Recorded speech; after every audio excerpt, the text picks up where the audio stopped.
अगर आप भी चाहते हैं कि पूजा फिल्म्स का ऑडियो वीडियो सबसे पहले आप तक पहुंचे, तो लाल बटन को दबाकर चैनल को सब्सक्राइब करें और साथ में बेल आइकन को दबाना ना भूलें।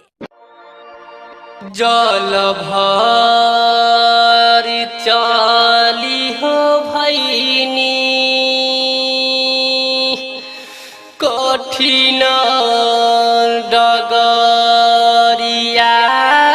हो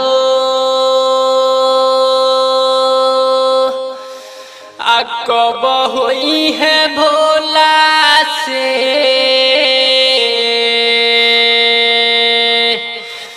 दर्शनवा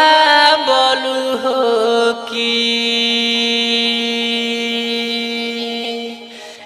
एकिया हो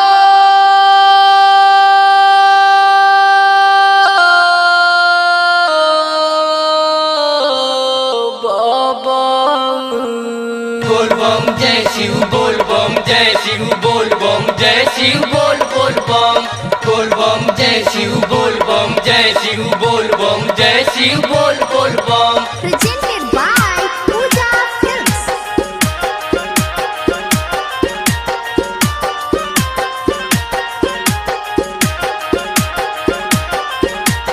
बोल बम जय शिव बोल बम जय शिव बोल बम जय शिव बोल बोल बम।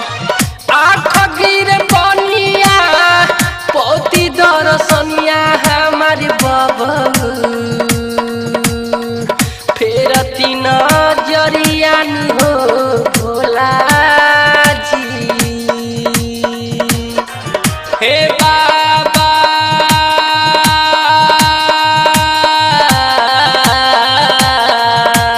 ओ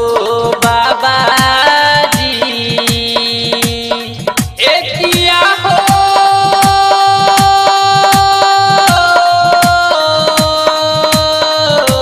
बाबा जी चल नहीं जाता पौआ पिराता हमर बबऊ कैसे चढ़ब ऊंचा पहाड़न हो भोला जी ए बाबा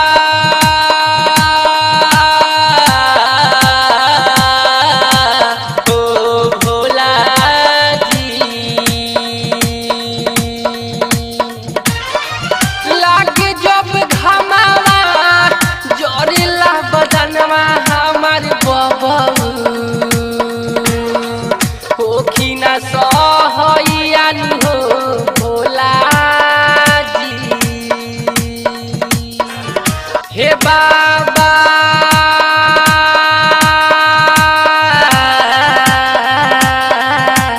हे बाबा जी बन की कंवरिया आईनी दुआरिया हमर बबऊ खोली ना के वरियान हो भोला जी हे बाबा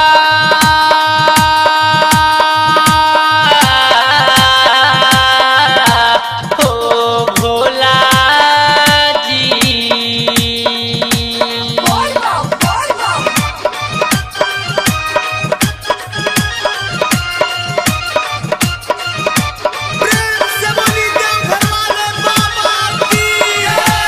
बोल बम बोलत चला बम बोल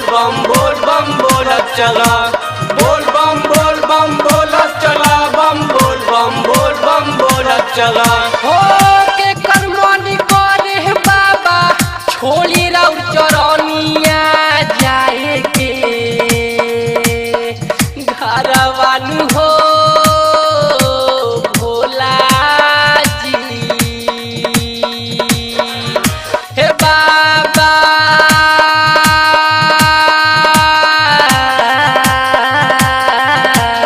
ओ बाबा जी हो बन के भिखरिया आईनी दुआरिया हमर बबऊ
गढ़वा।